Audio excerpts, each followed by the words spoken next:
You want to support Roland Martin Unfiltered? Be sure to join our Bring the Funk fan club. Every dollar that you give to us supports our daily digital show. There's only one daily digital show out here that keeps it black and keep it real. As Roland Martin Unfiltered. Support the Roland Martin Unfiltered Daily Digital Show by going to RolandMartinUnfiltered.com. You can make this possible. Of course, Arikana Chiambori Quayle served as ambassador to the African Union for 3 years here to the United States before she was let go. The African Diaspora Congress has an online petition demanding her reinstatement. They say she was fired because of influence and pressure exerted on African leaders and people by the former colonial powers of Europe. And now, of course, we had the ambassador on a couple of weeks ago after she, of course, was terminated. And she says that the pressure continues on her. And now folks are trying to tarnish her name and reputation. She joins us right now. Glad to have you back. So since we last talked, what has happened? Well, out of the blues, 5 weeks after my termination letter, there is now another communique that came out a few days ago where basically I am being accused of a slew of things. Projects that I initiated in order to deliver on my mandate, they are now claiming they were not AU supported, which is quite ridiculous. Because those projects were based on what I used to request my budget. There was no budget when I first came in, the first year. So I had to present a budget specifically stating what activities I wanted to engage in order to deliver on my mandate, which are the two mandates, promoting Africa in the Americas, as well as galvanizing the African diaspora to participate in the development of Africa. That I did. The budget was given. I proceeded with creating the programs. These programs, quarterly, I would report back to the headquarters every program that I would have implemented. The main three ones were, for example, I organized the women into an association that they called the Pan-African Diaspora Women. This was not a registered entity. It was only a social organization for the purposes of diaspora women coming to the mission and discussing issues pertaining to the women. I also created the Pan-African Diaspora Youth. This was for young people. Also, they would come and would discuss their issues. And then, of course, we did the same thing with men. I took this opportunity to educate and inform the diaspora women and the diaspora youth and the men about the activities of the African Union, updates on decisions from the African heads of states. So it was really a very dynamic group of people, but it was difficult to all of us meet at the same time. On their own, as women, as youth, as men, they would then have their own sessions and discuss their issues separately. So it worked very well in terms of promoting and galvanizing the African diaspora and making everybody feel that they were part of the process. So those were three. Trying to claim that I registered them illegally. They're not registered. I simply brought the diaspora together, which was part of my mandate. The other thing they're accusing me of having done, I had a program which was a joint activity between the State Department and the African Union Mission. The young African leaders from the continent came together and spent a day with young African leaders in the diaspora. It was a beautiful event. The youth engaged with each other. It is those kind of relationships that are going to give us the results that we need. Some of them have engaged in relationships that have lasted even to this day. That is what we need. We need to engage our young people. Again, even though this was with the State Department, they say it's not part of the AU program. The other program that I implemented was Miss African Union. It was an amazing event. We brought in African tradition, African wear. It was a 5-hour event. The dancers were the ghetto kids from Rwanda. We had the Rwandese traditional dancers, the ghetto kids from Uganda, and the Ndebele dancers. Amazing, amazing evening. All the contestants wore African clothes. The judges and the contestants had to learn about Berlin Conference, the Pact for the Continuation of Colonization, OAU, AU, all the way to the African Continental Free Trade Area. It was educational. It is all part of promoting Africa in the United States, but at the same time, also promoting African textile trade and industry. All those projects, they were part of implementation of my mandate. So to then turn around and say they were not part of the African Union, that is ludicrous. Every quarter, I would report every activity. It is a requirement that I have the quarterly activity report. All those activities were reported. There was never a question of whether or not these were African Union projects. There are 95,000, here we go to my iPad, please. There are 95,737 people who have signed this petition asking you to be reinstated. It was, the end of your term was November 1st. So they decided to let you go, and you say you continue to, they now trying to now make these allegations. Why are they afraid of you, in your estimation? I think what it is, it goes back to the 95,000 people who signed. They never expected that the diaspora would come up with such numbers. They feel threatened. And then secondly, lately, the diaspora, a few days ago, they also started another petition, which they are calling FACU Must Go. I think that's really what led them into coming up with this venom. But they need to realize that the diaspora are simply expressing their anger and disappointment. For the first time, the diaspora are saying, we felt we are represented. We felt connected to the African Union. They were updated, and they really felt they were ready to move into Africa and begin to participate in building the Africa that they want.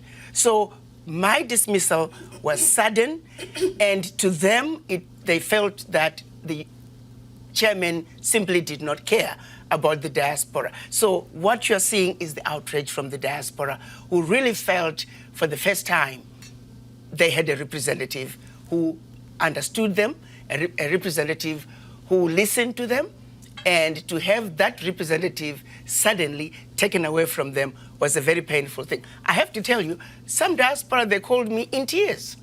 Even me, I'm surprised that I had such an impact to so many people, in so many lives, and around the globe. Honestly, if the truth be told, it's quite humbling when you see the response that's coming from the diaspora. So Chairman Faki needs to listen to the diaspora. They're trying to communicate with him, and it behooves him to pay attention to their voices. When you call, you wanted to have a couple of folks who have known you to also speak for you. Introduce yourselves. My name is Sylvia Litana Robertson, and I was the Deputy Director for the Miss African Union pageant. I'm Dr. Gloria Bozeman Herndon. I'm an entrepreneur, former diplomat, and I've worked very closely with Ambassador Quah. What do you think is going on here? Why are we at this point? It has to do with more than just this African Union situation. It's our situation in the world. Africa and the diaspora is strong and going, so you're going to have a lot of attacks. And the attack is coming from the inside. They're attacking us because they know we're powerful. Together we're powerful. Just think about the African diaspora and how much it contributes to Africa. If you talk to the man on the street, they say, look, my brother over in Washington, D.C. is going to send our family $1,000 a month. Without that $1,000, where would we be? There is a link between the Africa diaspora and Africa. And if we do not use that to the benefit of both of us, then we're going to have some issues. Somebody else is going to come in and take over that situation. So let's not be deceived. What Dr. Quah has done has been incredible, because I know this lady for what she is. In 2012, we had a leadership conference in Equatorial Guinea, and we had the best and the finest. And Dr. Quah and Dr. Quah, husband and wife, came, and they represented our health care. Now, I don't know how much you know about her, but she had she and her husband had 3 of the largest medical facilities in Nashville, Tennessee. This lady did not come to the African Union begging for money. She came with a whole lot of money and gave it up, sold 3. I don't know if I could have been so generous. Sold 3 of her practices, sold homes, and she has one of the largest hotels in South Africa. An African-American woman ambassador who has that. She's an entrepreneur. She's a medical doctor. And I was in Malawi with her when Melinda Gates was there, and with President Joyce Banda. She brought over a whole African mission, as well as containers of medical supplies to provide for the community. Now I'm going to tell you what kind of person would do that other than one who's truly dedicated, truly committed, and truly understanding the mission. I mean, we're not here for a long time to do nothing. I've been going to Africa for 50 years. You're supposed to tell me I don't look old. But you told yourself. Hallelujah. Yeah. But she's given up a lot. She's sacrificed a lot. And I'm going to tell you, kudos to you, because this is only a short thing right now, and it's almost over. And it's not over until it's completely over. But what you're doing is you're moving to another level of sanctity and another level of positivism. So you've done a whole lot. I appreciate what you've done, and continue the work. Dr. Kwaw, what can I say about her? If somebody doesn't have a mother, this is a lady that I would want to have as a mom, because she loves you all the same. She gives you all the exact same attention, no matter how tired she is. And for the AU to come out the way they have come out is really not fair. All the programs that Dr. Kwaw had put together were all towards Agenda 2063, which is an AU baby. So I'm not sure where they're coming up with this, because the Padua and Padia, all of us volunteer freely. She never pressured anybody to come out there and do this and that. All she would say is, I'm talking about this, and we listen. Those of us who want to be part of it, we ran. I did. Chairman Faki, you don't know the mistake you've made right now. This lady has galvanized the diaspora like nobody has done before.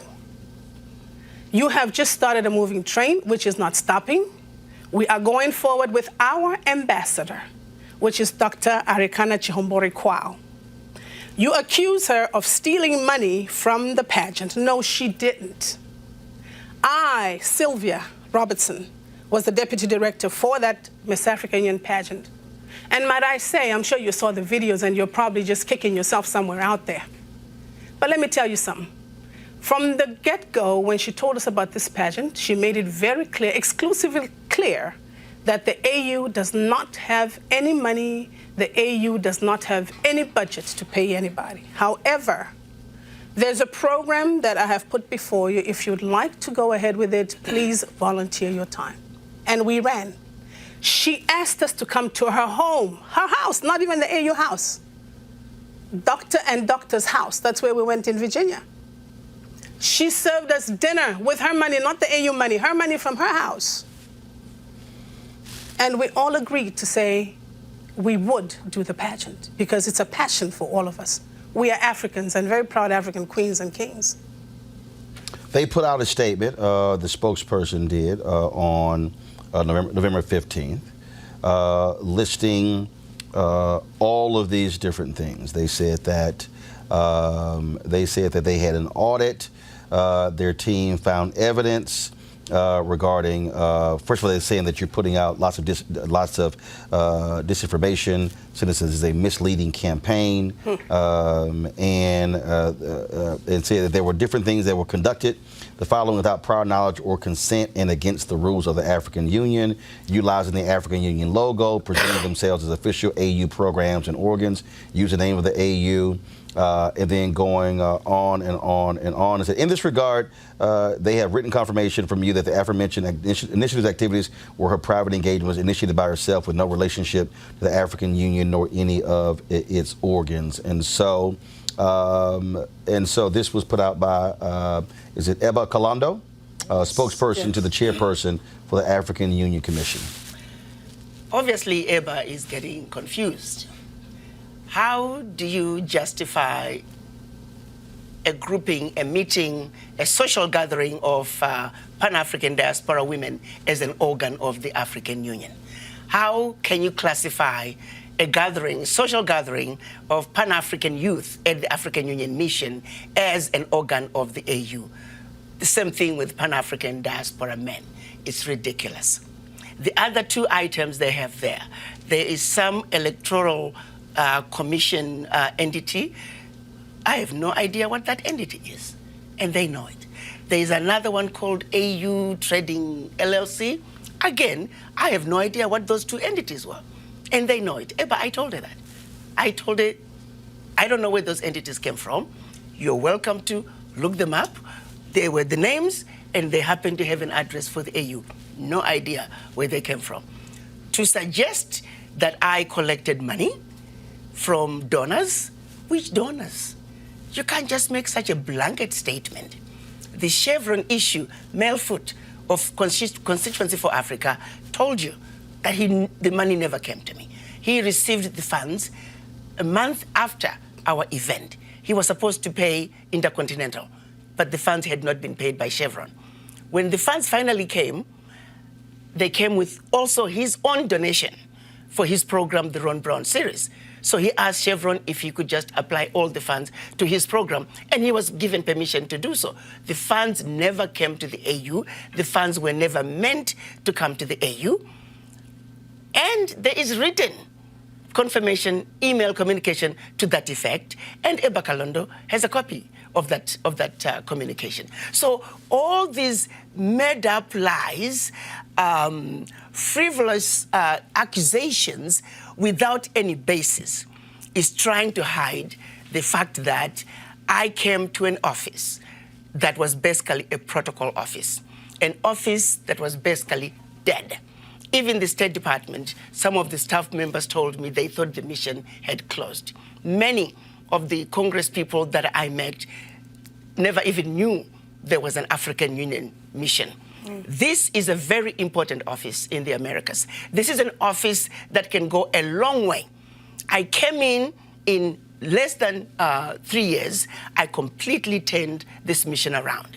African Union is now respected in the US government. African Union is now known and respected not only in the United States, but in the Americas and the world. Single-handedly, I'm the one of the employees at the AU was telling me that if you search in social media, the one person who's consistently promoting African Union is the African Union mission through me. So rather than, instead of appreciating the work that I've done, which is what was indicated in the termination letter, that thank you for the wonderful work you have done, continue to do the good work. The question is, if October 7th, Moussa Faki felt that I'd done a good job and that I should continue to do what I was doing, what has happened 5 weeks later? Why suddenly all these accusations? Eba Kalondo was interviewed on several platforms, and she denied any other reason besides the fact that my term had come to an end. And suddenly 5 weeks later, she decides, oh, there was a problem. All of it totally frivolous. Everything I did was in line with delivering my mandate. How else could I deliver my mandate if I did not create this program? I do want to ask you this question here, and that is, I saw one of the stories. So you, obviously, your criticism in terms of France's role, and there have been a couple of countries that made some announcements on that. Benin. Yes, yes. Benin president is now also is talking about requesting repatriation of the country's deposits to France. Well, that's certainly a positive advancement. That is a huge, huge announcement, and we hope that France is not going to give Benin a difficult time in receiving and repatriating those funds. We also hope... And how much are we talking? Oh, my God, trillions. Trillions. It is not pocket change. That's just Benin. And remember, there are 14 countries. So we hope that all of them Central and West African countries can do the same, but they have to come together and do it at the same time. All right, then. Well, look, we certainly appreciate it. Thank you for all of you who being here, and we'll see what's next. And I've reached out to them to see if they will come on this show to share their thoughts, and hopefully they'll do so. I also wanted to just say one thing. I think as an African, I'm quite disappointed at the behavior coming out of the chairman's office. His behavior is unbecoming of such a high office. As Africans, we deserve better. And especially when it comes to the African Union. And today, in view of the African Continental Free Trade Area, trying to alienate the African diaspora is a big mistake. The African diaspora are not going anywhere. The African diaspora are the African Union. They are committed to playing their part in building the Africa that we want. So, Chairman Faki, we are asking you to please respect the office, and the diaspora are here to stay. Listen to them. They're trying to speak to you. All right. We appreciate it. Thanks a lot. Thank you. All right, folks, back to our Roland Martin Unfiltered video in just one moment. All right, folks, let's talk marijuana. The folks at marijuanastock.org have already reached more than half of their funding goal for this hemp CBD investment. That's right. If you want to take advantage of this opportunity, you need to do it now because it won't last much longer. Now, if you don't know, I'm talking about the hemp plant, the good cousin to marijuana, with a much higher concentration of CBD. That means hemp gives you all the medical benefits of marijuana without getting you high. Also, if you don't know, hemp farming is now legal in the United States, creating one of the largest commodities worldwide. Now, it's an investment opportunity for all of you, and that's where the folks at 420 Real Estate come in. Their business model is simple. They buy land that supports hemp CBD grow operations and lease it to licensed, high-paying tenants. That's right, they are hemp CBD landlords, and you can get in on the action. As hemp continues to change the economic landscape, 420 Real Estate is allowing you to chase the American dream. The best part, you can invest in this crowdfunding campaign for as little as $200. That's right, anywhere from $200 up to $10,000. To invest, go to marijuanastock.org. That's marijuanastock.org. Get in the game and get in the game now. Now back to your Roland Martin Unfiltered video.